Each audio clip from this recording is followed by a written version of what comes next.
Hey, we're studying the New Testament together and we're starting in the book of Matthew. The last few weeks we've been in Matthew chapter 1. We broke it into two different sections because I thought it was very important. We broke it into Jesus' genealogy on Joseph's side of the family, and then we talked about the birth of Jesus according to Matthew. One thing I want you to keep in mind here as we study Matthew, especially in Matthew chapter 2, is Matthew is writing his book to prove to the Jews that Jesus is who he says he is. So we're going to see Matthew refer back to a lot of prophecies from the Old Testament as we look at the chapter 2 here. Don't go anywhere. We'll be right back.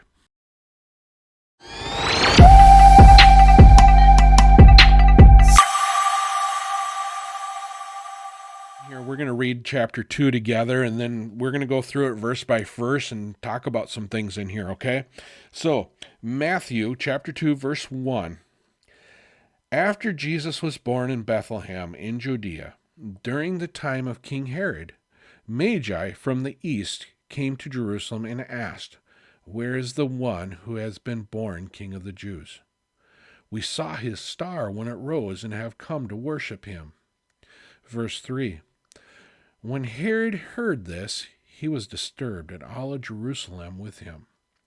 When he had called together all the people's chief priests and teachers of the law, he asked them where the Messiah was to be born.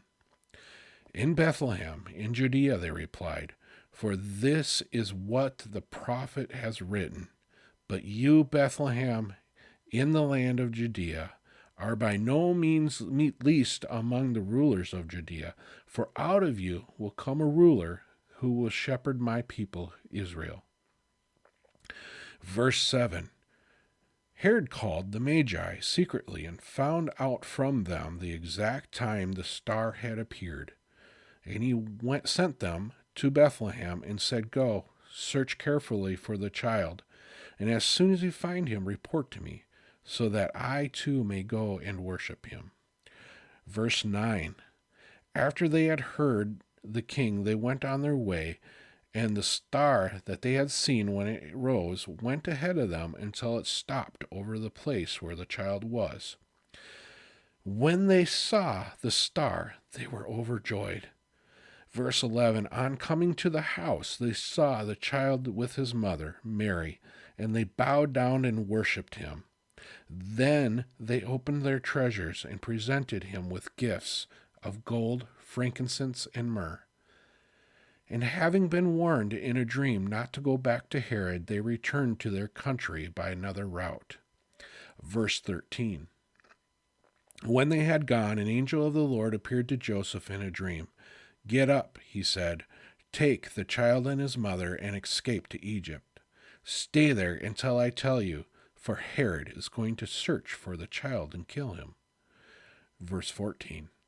So he got up and took the child and his mother during the night and left for Egypt, where he stayed until the death of Herod.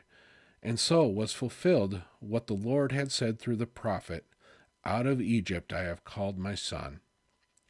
When Herod realized that he had been outwitted by the Magi, he was furious, and he gave orders to kill all the boys in Bethlehem and in its vicinity who were 2 years old and under, in accordance with the time he had learned from the Magi.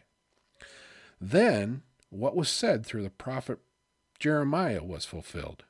Verse 18. A voice is heard in Ramah, weeping and great mourning, Rachel weeping for her children and refusing to be comforted, because they are no more.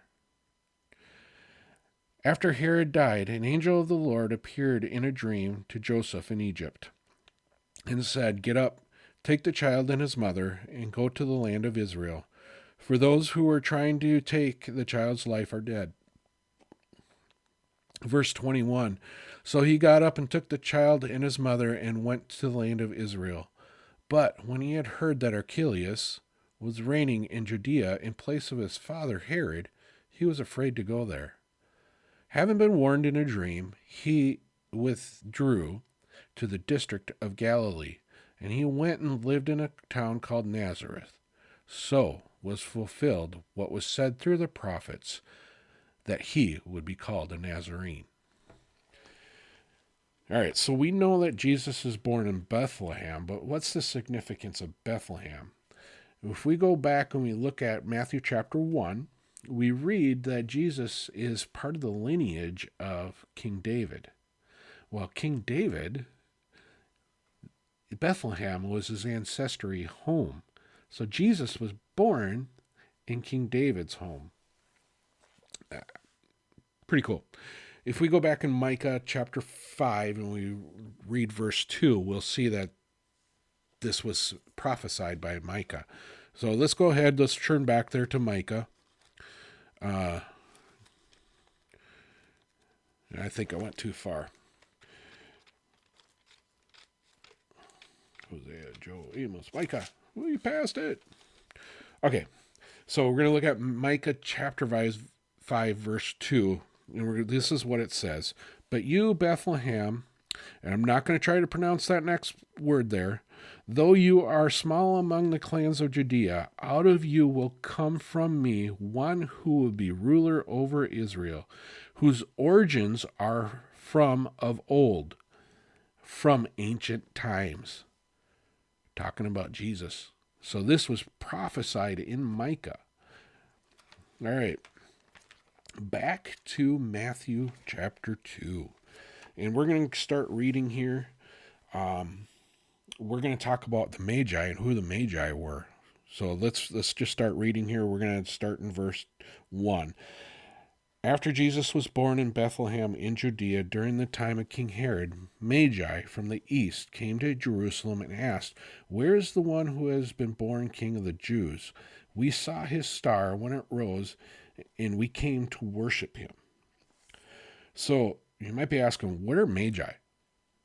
Well, to compare what Magi were to our current day, I would say Magi are people who hold doctorates nowadays, so they specialized in certain things. So a Magi they were also called wise men, but a Magi could have been an expert in medicine, could have been an expert in math, could have been an expert in healing, or it could have been an expert in astronomy, which we believe that these Magi or wise men were experts in astronomy and that they were watchers of the stars. And how do we know that, and in where does it talk about that in the Bible? Well, it is believed that it is possible that the Magi knew of a prophecy from a guy named Balaam in the Old Testament.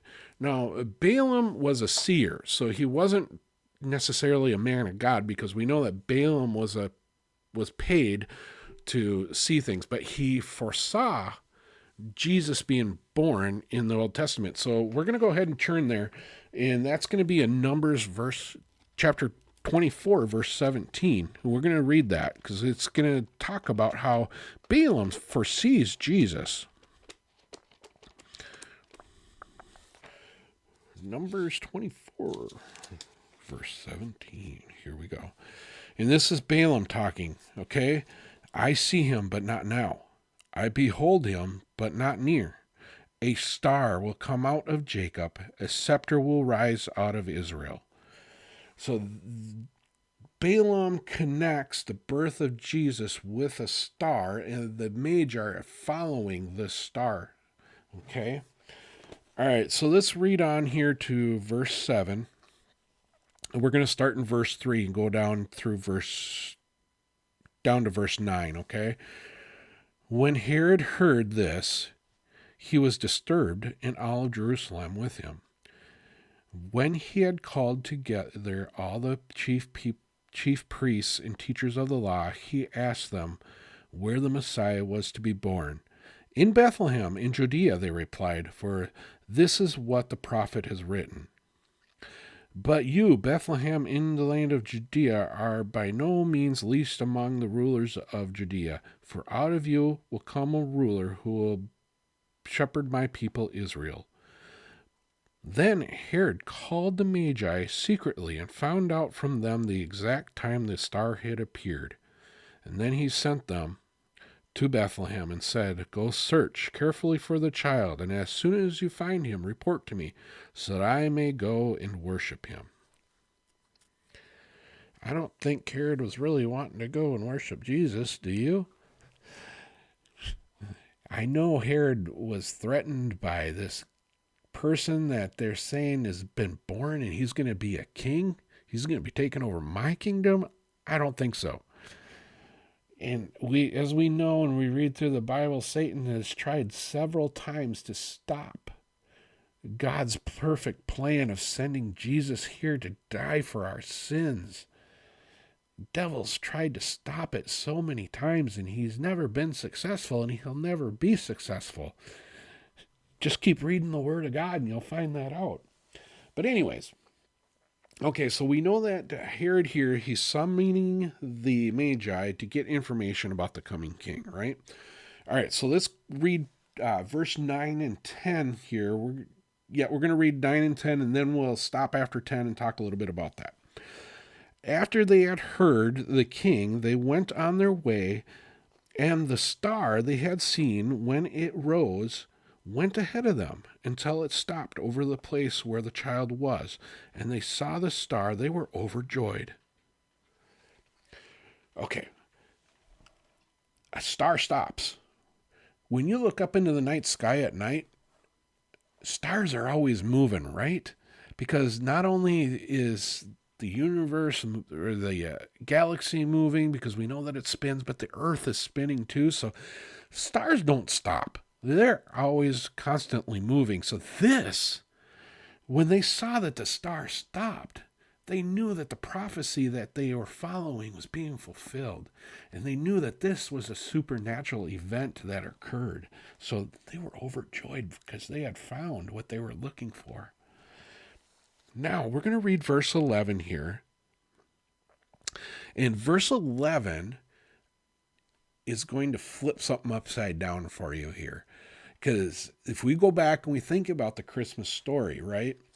And think about all the nativity scenes that we see at churches during Christmas time or in people's front lawns at Christmas time, we see that Jesus was born in a manger. He's in a barn. And then the wise men come and visit him while he's in the manger in the barn. And that's how our story is told nowadays. But verse 11 says something totally different. And here's what it says. On coming to the house, they saw the child with his mother. And his mother Mary, and bowed down and worshipped him. On coming to the house. So they didn't visit Jesus while he was in a manger, in a barn. They visited Jesus perhaps days, weeks, months, maybe up to 2 years afterwards, which we'll read about here further in chapter 2 on how Herod kills all the babies 2 years old and younger in accordance to what the Magi had said to him. So it could have been up to 2 years later that these Magi came and visited Jesus. And they were coming from the east. And I don't know exactly where they were coming from the east, but it could have been a hard, difficult travel to get from the east from where they were in possibly Asia to Israel, right? So it wasn't just a quick trip to where, we're going to run up to the Walmart here, which is a mile away from our house, and visit Jesus, because we know that Jesus was born in the toy department in Walmart, right? No, that wasn't the case. They had a long distance to come from where they were to visit Jesus in Israel, in Bethlehem, okay? All right. Let's read verse 11. And finish out verse 11 here, okay? Verse 11, on coming to the house, they saw the child was with his mother Mary, and they bowed down and worshipped him. They opened their treasures and presented him with gifts of gold, frankincense, and myrrh. And then verse 12, they had been warned in a dream not to go back to Herod, so they returned to their country by another route. Okay, so why did the wise men, the Magi, give Jesus gifts of gold, frankincense, and myrrh? What's their significance here? Well, gold, think about it. Gold represents royalty. What king do you not know didn't love gold? I mean, we read in the Bible about cities that were just covered in gold, and kings who had storehouses of just storing gold. The more gold you had, the more royal you were, the more power you had, right? So they're bringing Jesus gold to say, hey, you are a royal king. Now, frankincense, okay, frankincense is an ointment that is a fragranted ointment. And what's said that is to represent is a sinless life. Now, Jesus can't claim to be God if he has sin in his life, right? So Jesus had to be sinless. So the frankincense represented Jesus being sinless. Now, what about myrrh? Myrrh is the funny one here. Myrrh is a bitter herb. So why would you give a child bitter herbs? That makes no sense. Well, there's a significance there, okay? These magi knew that the myrrh, it connects Jesus to the bitter death that he was going to have on the cross. So that's why we see that they gave him myrrh. And the Magi coming to visit Jesus is prophesied in Isaiah. And we're going to go back there. We're going to take a look at it real quick, because we're going to see as we read it, myrrh's missing in this prophecy, because this prophecy is talking about Jesus and the Magi coming to visit him, but it's also talking about Jesus' millennial rule, where kings are going to come and give Jesus gifts, but they only give him gold and frankincense, or incense, they say, and they don't talk about myrrh. So we'll talk about why myrrh's not mentioned in there in a minute. But let's go back to Isaiah chapter 60, and we're going to look at verse 6 here. And verse 6 says, herds of camels will cover your land, young camels of Midian and Ephah, and all from Sheba will come, bearing gold and incense and proclaiming the praise of the Lord.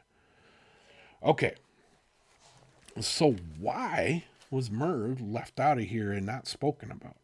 Well, again, this prophecy is talking about Jesus' millennial rule in the future, but it's also talking about the birth of Jesus at the same time. So myrrh is left out because the bitterness of Jesus' death had already occurred before Jesus' millennial rule. So therefore, they don't need to give Jesus the myrrh. Okay. Let's read on to verse 14. Okay, so we ended up here in verse 12, and we're going to read on through verse 14 here down to the end of verse 13. Okay, here we go. When they had gone, an angel of the Lord appeared to Joseph in a dream. Get up, he said. Take the child and his mother and escape to Egypt. Stay there until I tell you, for Herod is going to search for the child to kill him. So he got up and took the child and his mother during the night, and they left for Egypt, where he stayed until the death of Herod. And so was fulfilled what the Lord had said through the prophet, out of Egypt I called my son. All right, so this is talked about in Hosea chapter 11, verse 1. So let's turn back to Hosea real quick.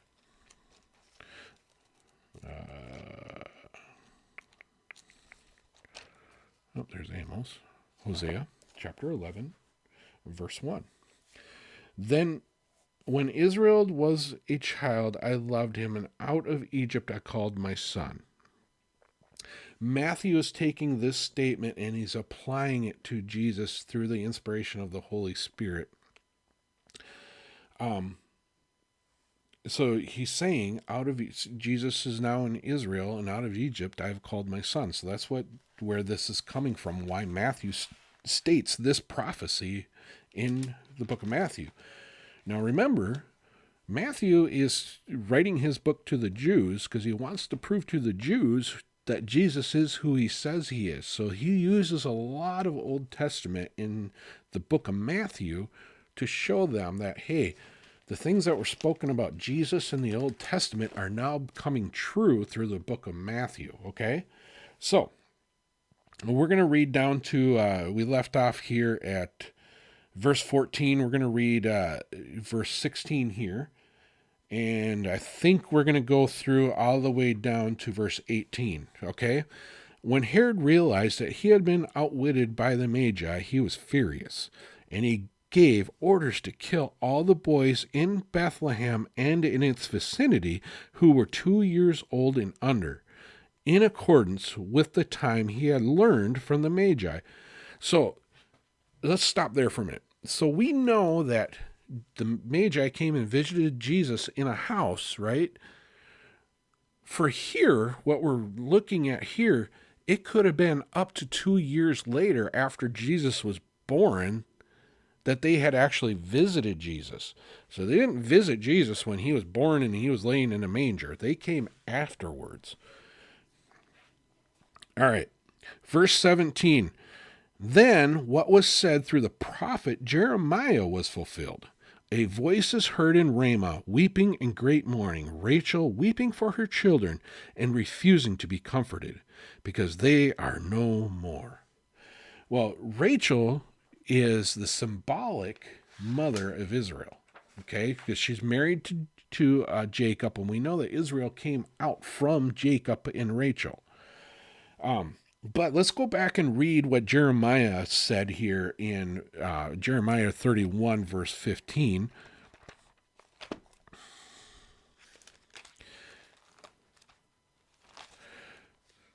We're going back and looking at these prophecies because we want to go back and say, hey, these actually are true. And this is what the Bible says, that the Bible correlates with chapter 2 with other prophecies in the Bible. So that's why we're going back and taking a look at these. So 31, verse 15, I need to go over... Yep, I need to go over one more page here.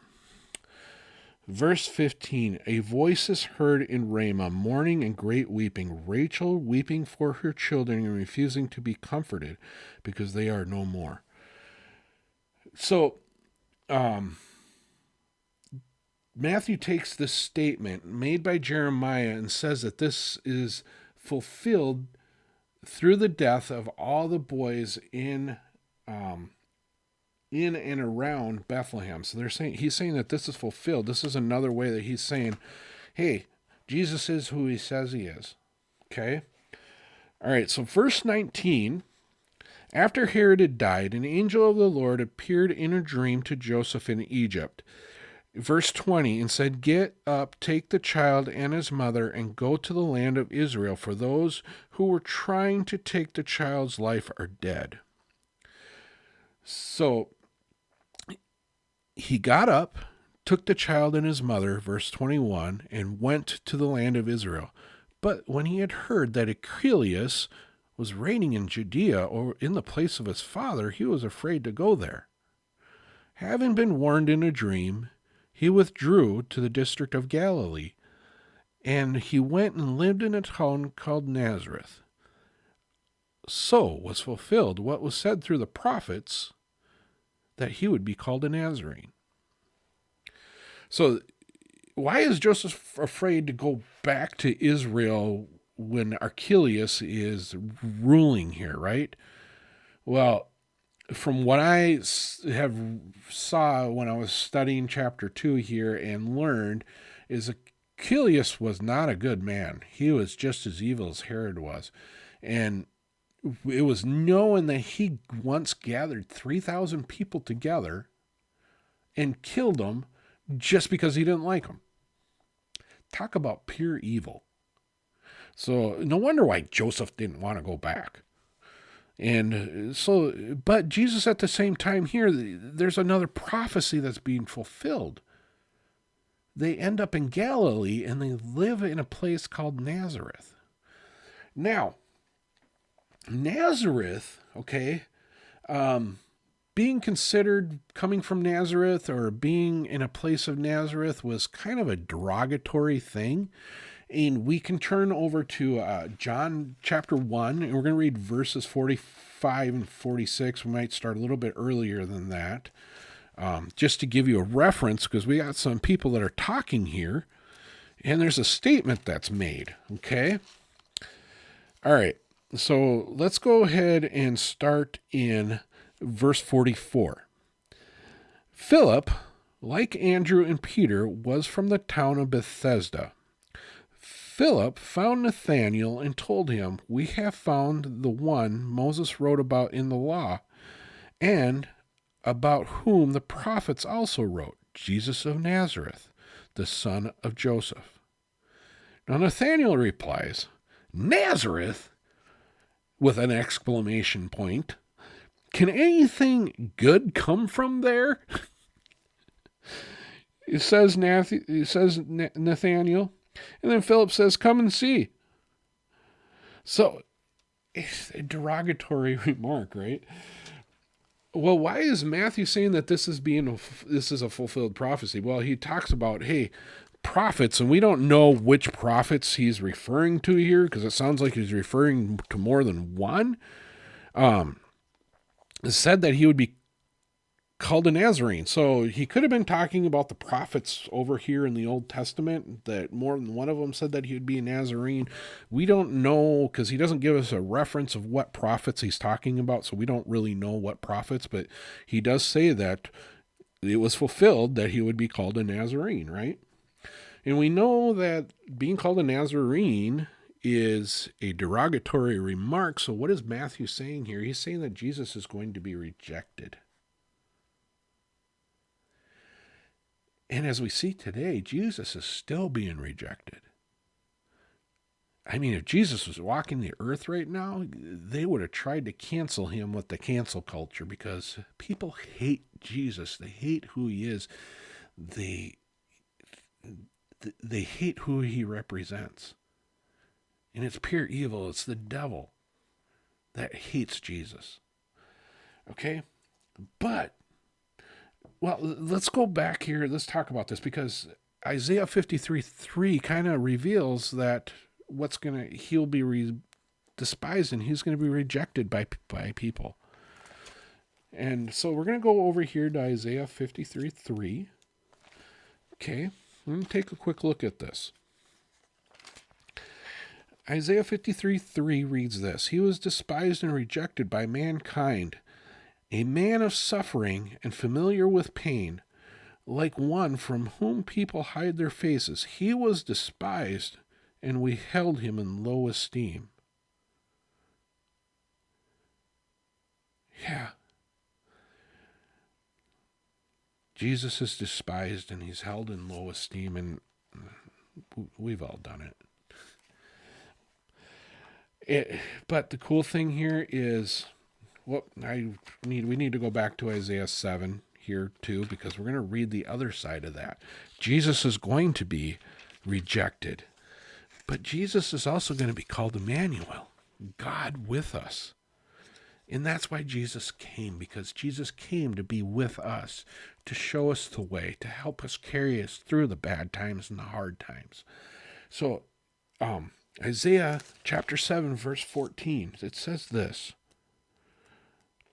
"Therefore the Lord himself will give you a sign. The virgin will conceive and give birth to a son, and we will call him Emmanuel." God with us. We are seeing the ultimate thing that God could do for us, because we're all sinners.